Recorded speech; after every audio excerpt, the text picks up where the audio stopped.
tahun 2025 menjadi fase penting bagi Komisi Pemilihan Umum Kabupaten Minahasa Tenggara. Dalam melanjutkan kerja demokrasi pasca pemilihan, demokrasi dipahami bukan sekadar rangkaian tahapan, melainkan amanah konstitusional yang menuntut ketelitian, kejujuran, dan tanggung jawab dalam setiap prosesnya. Dari ruang rapat hingga forum evaluasi, dari penguatan tata kelola hingga pendidikan demokrasi, setiap langkah dijalankan sebagai bentuk kesadaran bahwa kepercayaan publik dibangun melalui kerja yang konsisten, terbuka, dan berintegritas. Inilah Kaleidoskop Januari hingga Juni 2025, sebuah rangkaian proses, refleksi dan kolaborasi yang menegaskan komitmen KPU Kabupaten Minahasa Tenggara dalam merawat demokrasi sebagai amanah bersama, demi keberlanjutan kehidupan demokratis yang sehat dan bermartabat. Tahun 2025 diawali dengan peneguhan arah dan komitmen kelembagaan melalui penandatanganan Perjanjian Kinerja dan Fakta Integritas tahun 2025. Momentum ini menjadi titik awal konsolidasi seluruh jajaran KPU Kabupaten Minahasa Tenggara dalam menjalankan amanah sebagai penyelenggara pemilu. Kegiatan ini juga menegaskan orientasi kerja kelembagaan pada pelayanan publik dan kualitas demokrasi. Februari menjadi fase krusial penyelesaian tahapan pemilihan 2024. KPU Minahasa Tenggara melaksanakan rapat pleno terbuka penetapan pasangan calon bupati dan wakil bupati terpilih sebagai penegasan hasil pilihan rakyat yang telah melalui seluruh tahapan sesuai ketentuan peraturan perundang-undangan. Hasil pleno tersebut kemudian dituangkan dalam berita acara dan surat keputusan penetapan yang selanjutnya disampaikan secara resmi kepada KPU Republik Indonesia. Pada periode yang sama, KPU Minahasa Tenggara menghadiri rapat paripurna DPRD Kabupaten Minahasa Tenggara. Kemudian pada 20 Februari tahun 2025, Sekretaris KPU Mitra dan Kadif Sosdikli Farmas dan Sumber Daya Manusia menghadiri pelantikan kepala daerah hasil Pilkada Serentak 2024. Selain agenda tersebut, KPU Mitra juga mengadakan forum diskusi dan evaluasi, demokrasi bersama sindikasi pemilu, dan demokrasi sebagai ruang pertukaran gagasan dan pengalaman penyelenggaraan pemilu.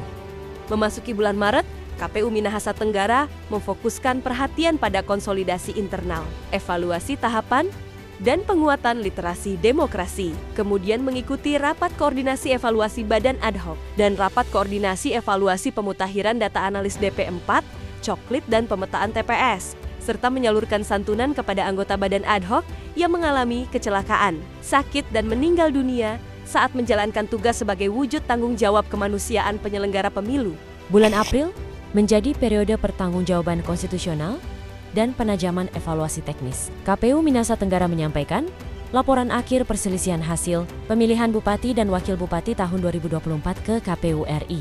Di bulan ini KPU Mitra mengikuti rangkaian rapat evaluasi teknis tahapan pencalonan gubernur, wakil gubernur, wali kota, wakil wali kota serta bupati dan wakil bupati seprovinsi Sulawesi Utara. Kemudian juga mengikuti rapat evaluasi dan implementasi penggunaan aplikasi Sirekap pada pemilu dan pilkada, serta evaluasi pertanggungjawaban dana hibah Pilkada Serentak tahun 2024.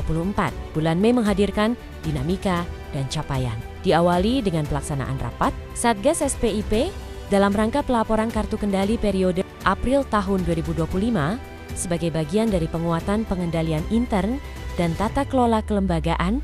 Selain itu, bulan ini juga menjadi ruang refleksi sekaligus apresiasi kinerja kelembagaan. KPU Minahasa Tenggara mengikuti rapat evaluasi pelaksanaan tahapan dan penganugerahan, penghargaan kinerja terbaik, pemilihan gubernur dan wakil gubernur, serta pemilihan bupati dan wakil bupati tahun 2024 yang diselenggarakan KPU Provinsi Sulawesi Utara.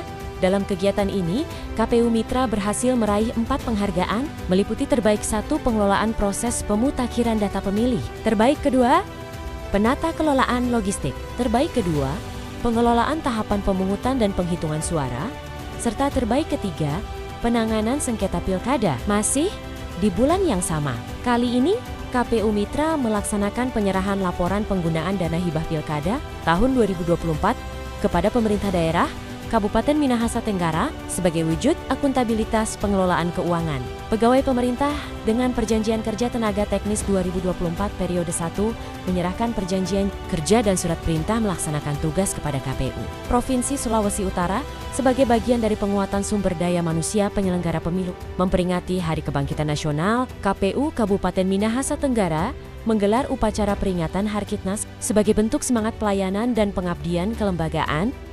Pada 22 Mei tahun 2025, KPU Minahasa Tenggara meresmikan Pojok Pustaka JDIH yang digagas sejak tahapan pemilu 2024 sebagai ruang literasi dan dokumentasi hukum kepemiluan, sekaligus legasi demokrasi melalui terbitnya 7 buku Pilkada ke 2024. Menutup bulan Mei, 4 pegawai pemerintah dengan perjanjian kerja atau P3K gelombang 1 mengikuti pembekalan serta pengambilan sumpah janji di lingkungan Sekretariat Jenderal KPU sebagai peneguhan komitmen profesional dalam pelayanan kepemiluan.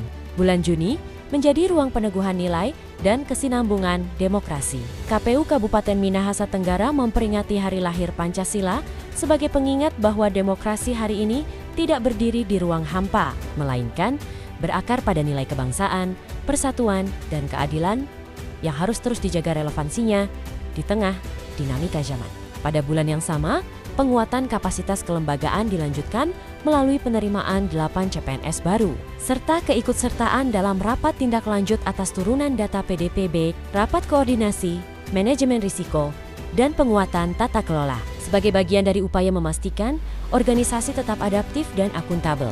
Kemudian, pada 14 Juni 2025, jajaran KPU Minahasa Tenggara menghadiri prosesi pemakaman almarhum Ask Alexander Benut, Ketua KPU Kabupaten Minahasa Tenggara periode 2008 sampai 2018 sebagai penghormatan terakhir atas dedikasi dan pengabdian dalam membangun fondasi demokrasi di daerah.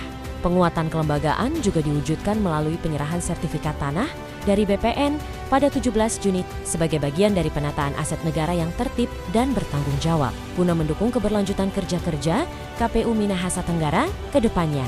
KPU Kabupaten Minahasa Tenggara kemudian mengikuti sosialisasi dan rapat koordinasi layanan informasi publik yang digelar KPU RI secara daring. Kegiatan ini memperkuat pemahaman standar layanan dan pemanfaatan PPID sebagai komitmen menghadirkan informasi yang terbuka, responsif, dan selaras dengan kepercayaan serta ekspektasi publik.